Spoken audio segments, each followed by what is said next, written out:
ఇంకా మొత్తానికి ఇంకా తిరుపతి వదిలి వెళ్ళాల్సిన టైం అయితే వచ్చింది. నా మనసు అయితే అస్సలు ఒప్పుకోవట్లేదు. చాలా రోజుల తర్వాత ఇంటికి వచ్చాను, అసలు వెళ్ళబుద్దే కాలేదు. ఇంకా రిటర్న్ వెళ్తుంటే రైల్వే స్టేషన్కి అప్పుడు కూడా గట్టి వాన.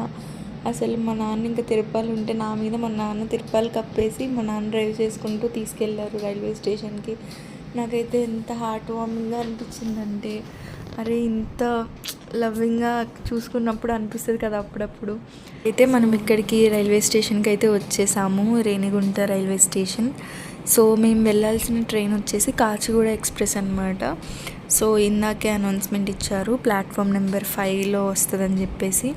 వానకి ఫుల్ గట్టిగా పడడం వల్ల ఇంకా అటు రైల్వే ట్రాక్స్ మేము క్రాస్ చేయలేకపోయాం ముందు నుంచి. సో ఫస్ట్ టైం నాకు తెలిసింది బ్రిడ్జ్ ఎక్కి వెళ్ళడం. ఇంతకుముందు ఎప్పుడు ఎక్కి వెళ్ళలేదు, అంటే మా ఊరే కానీ ఎప్పుడు వెళ్ళాల్సిన అవసరం రాలేదు. సో ఇలాగా బ్రిడ్జ్ ఎక్కి అయితే వెళ్తున్నాను. So welcome to Renigunta railway station. ఈ బోర్డు అదొక్కటే పనిచేసిద్ది ఈ మొత్తం రైల్వే స్టేషన్లో. ఈ ప్లాట్ఫామ్ నెంబర్ 5 వస్తేనే నాకు చిరాకు, అసలు ఒక్కసారి కూడా డిస్ప్లే పనిచేయదు. ఈ ప్లాట్ఫామ్ నెంబర్ 5లో ఏ ట్రైన్ వచ్చినా డిస్ప్లే పనిచేయదు అసలు. సో ఇంకా ముందర అక్కడ మిడిల్లో నిలబడి చూస్తున్నాం ఏసీ కోచెస్ ముందు వస్తాయా వెనక వస్తాయా అని చెప్పేసి. సో లాస్ట్కి అయితే వెనకే వచ్చాయన్నమాట. సో ట్రైన్ అయితే వస్తుంది, చూస్తున్నారు కదా మీరు.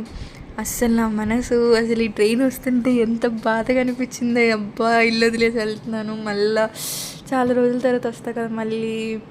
సర్లే ఇంకా చేసేది ఏం లేదు, ఇంక ఉద్యోగం మూసిపోద్ది, లేదంటే లేకపోతే అసలే నేను వారం రోజులు ఈడే పడి వేడిసానని చెప్పేసి ఇంక వెళ్తున్నాను అనమాట. సో ఏసీలో మాకు మిడిల్ బెర్త్ ఒకటి, అప్పర్ బెర్త్ ఒకటి వచ్చింది. అది యాక్చువల్లీ క్యాబిన్లో ఆపోజిట్లో వచ్చింది. ఒక సైడ్ మిడిల్ వచ్చింది, ఇంకో సైడ్ అప్పర్ వచ్చింది. ఇంకా ఆయనతో మాట్లాడుకొని కొంచెం అడ్జస్ట్ చేసుకున్నాము. ఇంకా ఉదయం అయిపోయింది. అసలు పొద్దున పూట చూస్తుంటే ఎంత ఫ్రెష్గా అనిపించిందంటే వ్యూ అంతా కూడా చాలా ఫ్రెష్గా అనిపించింది. అసలు ఆ గ్రీనరీ చూస్తుంటే నాకు ఆ డోర్ దగ్గర అలా ఉండిపోయాను నేనైతే. చాలామందికి ఇండియన్స్కి, అందులోనూ ఎస్పెషల్లీ బాయ్స్కి చాలా లవ్ చేస్తారనమాట వాళ్ళ ట్రైన్ జర్నీస్ని. అసలు చాలా బాగా అనిపించింది నాకైతే. అది ఇంత టైం అలా స్పెండ్ చేస్తూ అలా చూస్తూ ఉండిపోయాను.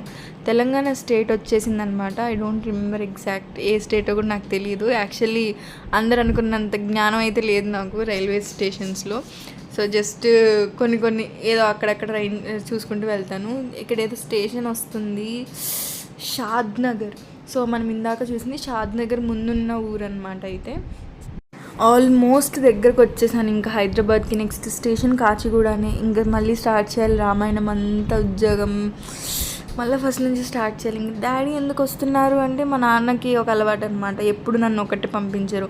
తిరుపతి నుంచి హైదరాబాద్ వచ్చి నన్ను దింపేసి ఒక 1 అవర్లో రిటర్న్ అయిపోతారు మళ్ళీ వెంటనే. ఇంకా హైదరాబాద్ దిగ్గానే ఇదొక కొత్త ఫీలింగ్ అనమాట. అంటే హైదరాబాద్లో అదొక కనెక్షన్ ఏర్పడిపోద్ది ఎవరికైనా కానీ. ఒకసారి వచ్చి ఒక 2-3 మంత్స్ స్టే చేశారంటే కనుక ఒక కనెక్షన్ ఏర్పడిపోద్ది హైదరాబాద్లో. సో ఇంక హైదరాబాద్ చూస్తుంటే మనకి ఆ బాధ మర్చిపోయాను అనమాట నేను.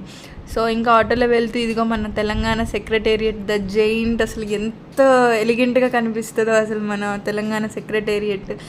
అసలు one of the most beautiful architecture in Telangana. అసలు అంత బాగుంటుంది ఇది ఇక్కడ. సో దీని తర్వాత ఇది చూసినప్పుడు కొంచెం ఓకే వచ్చా, ఇంకా హైదరాబాదేగా మనూరే కదా ఏం కాదు అనిపిస్తుంది మళ్ళీ. ఇంకా తర్వాత అటు నుంచి అటే వెళ్తూ ఉంటే ఇక్కడ నుంచి మనకి నెక్స్ట్ ట్యాంక్ బండ్ ఏరియా అనమాట. మా నాన్న నన్ను చిన్నప్పుడు నాకు తెలిసి నాకు జాబ్ వచ్చి ఒక 8-9 ఇయర్స్ ముందు తీసుకొచ్చి చూపించారు నాకు. ఈ ట్యాంక్ బండ్ ఏరియా అంతా చాలా ఫేమస్ నాన్న, ఇక్కడ అంతా బాగా చూసుకుంటారు అని చెప్పేసి. బుద్ధ ఉంది కదా, ఆ బుద్ధ దగ్గరికి నేను చిన్నప్పుడు ఒకసారి వెళ్ళాను, మళ్ళీ ఎప్పుడు వెళ్ళలేదు. నాకు వాటర్ అంటే భయం అనమాట, ఎక్కడ పడిపోతానేమో చచ్చిపోతానేమో. అసలే నాకు జీవితం అంటే చాలా ఇష్టం అనమాట, అందుకే కొంచెం రిస్క్ తక్కువ చేస్తాను వాటర్ విషయంలో మాత్రమే. సో ఇలాగ ట్యాంక్ బండ్ వ్యూ చూసుకుంటూ బుద్ధాన్ని చూసుకుంటూ వెళ్ళిపోయాను అనమాట. అంటే వచ్చాను అబ్బా ఇంకా హైదరాబాద్ వచ్చాను ఇంకా మెల్కో ఇంకా అనేసి. ఇంక ఇలానే దారిలో మనకి ప్రసాద్ ఐనాక్స్ కనిపిస్తుంది కదా, one of the biggest screen మనకు ప్రసాద్ ఐనాక్స్లో ఉండేది. ఇదైతే ఎవర్ గ్రీన్, అసలు no one can dominate Prasad Inox. So ఇలాగైతే నేను నా తిరుపతి నుంచి హైదరాబాద్కి ఒక హార్ట్ బ్రేక్, అంటే వదిలేసి వెళ్ళిపోతున్నాననే బాధ నుంచి ఒక హార్ట్ వార్మింగ్ వెల్కమ్గా నాకు హైదరాబాద్ అనిపించింది అనమాట. సో ఇలాంటి వీడియో కోసం లైక్ చేయండి, షేర్ చేయండి, సబ్స్క్రైబ్ కూడా చేసుకోండి friends. You seen in another video. Bye bye.